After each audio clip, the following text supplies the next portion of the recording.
ओम श्री देवानो अध्यात्मय पैसा नरो वसुरग्नि स्वस्ते देवाय वंतुर्भवः स्वस्ते।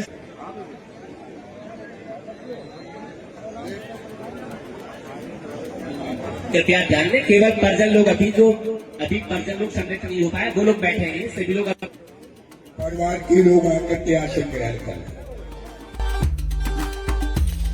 समाजवादी पार्टी के राष्ट्रीय अध्यक्ष एवं पूर्व मुख्यमंत्री श्री अखिलेश यादव के चाचा और इटावा जिला के पंचायत अध्यक्ष श्री अभिषेक यादव उर्फ अंशुल यादव के पिताजी श्री राजपाल यादव के निधन के बाद उनकी मृत्यु को शांति के लिए सोमवार को सैफई स्थित आवास पर शांति यज्ञ का आयोजन किया गया। शांति हवन